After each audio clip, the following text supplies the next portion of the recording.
Imaginez un petit cauchemar. Les smartphones et ordinateurs portables ne marchent plus. Plus d'écran LED, ni d'internet rapide. Plus de lunettes de vision nocturne, d'aimants industriels, ni d'appareils d'IRM. Le monde moderne, tel qu'on le connaît, s'effondre. C'est dire l'importance des terres rares. Bonne nouvelle, un gisement du sud de la Norvège serait bien plus grand qu'on ne le pensait d'abord. Les terres rares regroupent 17 éléments, comme le cérium, le terbium ou le prométhium. Leur nom paraît rare. Mais ce n'est pas vraiment le cas. On en trouve presque partout dans la croûte terrestre. Même dans un jardin, on trouverait sûrement de minuscules traces. On les dit rares parce qu'il est difficile d'en trouver assez au même endroit pour les extraire et les utiliser. Le vrai problème n'est donc pas leur présence, c'est d'en avoir assez au même endroit.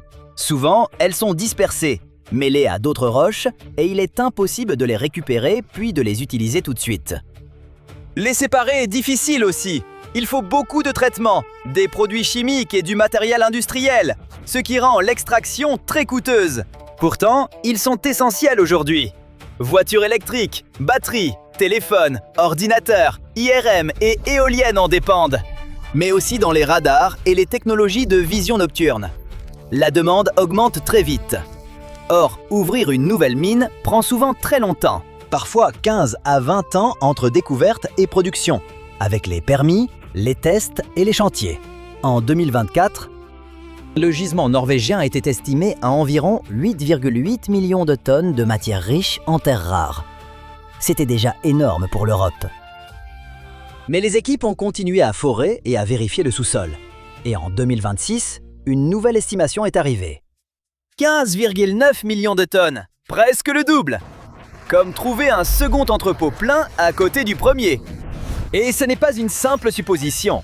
Pour le vérifier, les équipes ont déjà foré environ 98 000 pieds dans le sol, directement sur le site. C'est presque la hauteur de 30 Burj Khalifa empilés. Rien qu'en 2025, elles ont encore foré 33 000 pieds de plus. Elles ont assez étudié le site pour estimer ce qu'il contient, la quantité disponible et l'endroit exact de la ressource. Jusqu'à récemment, le plus grand gisement européen connu se trouvait en Suède. On l'estimait alors à environ 1,3 million de tonnes, puis relevé à environ 2,2 millions. Mais le gisement norvégien joue dans une autre catégorie. Les experts regardent donc ce site autrement. Avant, on y voyait surtout une découverte prometteuse. Aujourd'hui, on parle d'une vraie ressource stratégique, capable de jouer un rôle important dans l'accès futur de l'Europe aux matériaux clés. Et c'est crucial, car l'Europe ne produit presque pas ces matériaux elle-même. La plupart des terres rares utilisées ici sont importées, surtout de Chine et de quelques autres pays. En 2024, environ 95% venaient de l'étranger. Si l'Europe parvient à développer ce site norvégien, elle pourrait dépendre beaucoup moins des fournisseurs extérieurs. Et au lieu d'exporter seulement le minerai brut, l'objectif serait de créer une chaîne locale complète. Extraction, traitement, puis fabrication de pièces finies comme les aimants. De cette manière, tout resterait au même endroit, avec une chaîne plus sûre et plus fiable. Une grande part du gisement, environ 19%, contient surtout du néodyme et du praséodyme. Ces deux éléments sont essentiels pour fabriquer des aimants très puissants, ceux dont les machines performantes ont besoin.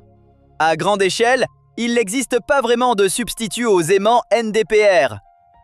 Pour des technologies puissantes et efficaces, ces matériaux sont indispensables. Le site contient aussi d'autres ressources utiles, comme le niobium et le thorium, qui ont leurs propres usages. Par exemple, le thorium intéresse déjà la médecine. Et peut-être l'énergie du futur. Le niobium rend l'acier plus solide et plus léger, utile dans le bâtiment, l'automobile et les pipelines. Aujourd'hui, l'Europe n'a pas une seule mine de terres rares en activité. En même temps, la demande pour ces matériaux augmente très vite. Avec les voitures électriques et les énergies renouvelables, le décalage est clair. L'Europe a besoin de plus de matériaux. Mais elle doit encore surtout les importer de l'extérieur. Voilà pourquoi le site norvégien compte autant. Il est vaste et contient le bon mélange, ce qui en fait une ressource stratégique majeure. Il pourrait réduire les importations et donner à l'Europe plus de contrôle sur l'approvisionnement de ces matières critiques. En plus, la taille du gisement rend le projet plus viable. Le problème, c'est qu'une mine coûte très cher à lancer. Il faut route, matériel, permis et équipe. Et tout cela coûte cher. Si le gisement est petit, ces coûts peuvent être trop élevés. Mais avec un gisement énorme, les mêmes dépenses se répartissent sur beaucoup plus de matière. Ici, rien que la partie la plus précieuse, le NdPr, représenterait environ 3 millions de tonnes. C'est assez pour soutenir une vraie production à grande échelle. L'entreprise affirme pouvoir couvrir environ 5% de la demande européenne.